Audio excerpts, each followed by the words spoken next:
Facebook app ஐகான வந்து உங்களுக்கு புடிச்ச மாரி எப்படி வந்து சேஞ்ச் பண்றது? அப்படிங்கிறத பத்தி தான் இந்த வீடியோல டீட்டெயில்டா பார்க்க போறோம். பார்க்கறதுக்கு முன்பாக சேனல சப்ஸ்கிரைப் பண்ணிடுங்க.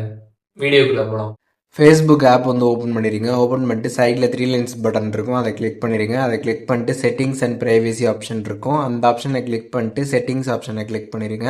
அதை கிளிக் பண்ணிட்டு அக்கௌண்ட் சென்டர் கொடுத்துருப்பாங்க. அதை கிளிக் பண்ணி Facebook ப்ளஸ் அப்படின்ற ஆப்ஷன் கீழே இருக்கும். அதை கிளிக் பண்ணதுமே Facebook ப்ளஸ் பேஜ் பார்த்தீங்கன்னா வந்து ஓப்பன் ஆகிடும்.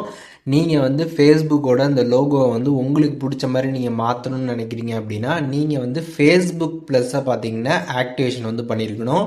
இந்த ஃபேஸ்புக் ப்ளஸ்னால் என்னன்னே வந்து தெரில, இந்த ஃபேஸ்புக் ப்ளஸ் எப்படி ஆக்டிவேட் பண்ணணும் அப்படின்னு உங்களுக்கு வந்து தெரியாமல் இருந்துச்சு அப்படின்னா அதை பற்றி நம்ம சேனலில் ஆல்ரெடி வீடியோ போட்டிருக்கோம். அந்த வீடியோ நீங்கள் பார்த்தீங்க அப்படின்னா ஃபேஸ்புக் ப்ளஸ்னால் என்னென்னு தெரிஞ்சுக்கலாம். அதுக்கப்புறம் அதில் இருக்க ஃபியூச்சர்ஸு, அதுக்கப்புறம் அதை எப்படி ஆக்டிவேட் பண்ணுறது அப்படிங்கிறதுக்கான டீட்டெயில்ஸ் தெரிஞ்சுக்கலாம்.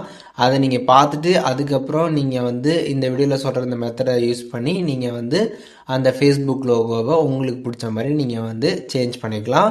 ஸோ இப்போது இந்த பேஜில் பார்த்தீங்கன்னா வந்து சூஸ் எ கஸ்டம் ஆப் ஐக்கான்னு கொடுத்துருப்பாங்க. அதை நீங்கள் கிளிக் பண்ணிட்டு அப்டேட் யுவர் ஃபேஸ்புக் ஆப் ஐக்கான்னு கொடுத்துருப்பாங்க. அதை கிளிக் பண்ணிங்க அப்படின்னா இதில் வந்து ஆப் ஐக்கான்ஸ் எல்லாமே வந்து கொடுத்துருப்பாங்க. அதில் உங்களுக்கு எந்த ஐக்கான் வேணுமோ அதை நீங்கள் செலக்ட் பண்ணிட்டு சேவ் கொடுத்துட்டீங்க அப்படின்னா உங்களுக்கு பார்த்தீங்கன்னா கண்டினியூ வந்து கேட்கும். கண்டினியூ கொடுத்துருங்க. அதை நீங்கள் கொடுத்ததுக்கப்புறம் பார்த்தீங்கன்னா ஃபேஸ்புக்கோட அந்த லோகோ வந்து சேஞ்ச் ஆகிடுக்கும். ஸோ இதே மாதிரி உங்களுக்கு எது பிடிச்சிருக்கோ அதை நீங்கள் வந்து சேஞ்ச் வந்து பண்ணிக்க முடியும். ஸோ இப்போது எப்படி வந்துட்டு ஃபேஸ்புக்கோட ஆப் ஐக்கானை சேஞ்ச் பண்ணுறது அப்படிங்கிறதுக்கான டீட்டெயில்ஸ் தெரிஞ்சிருப்பீங்க. இதில் எதுவும் டவுட் இருந்துச்சு அப்படின்னா கமெண்ட்ஸில் மென்ஷன் பண்ணுங்கள். நான் எல்லாருக்குமே ரிப்ளை பண்ணுறேன்.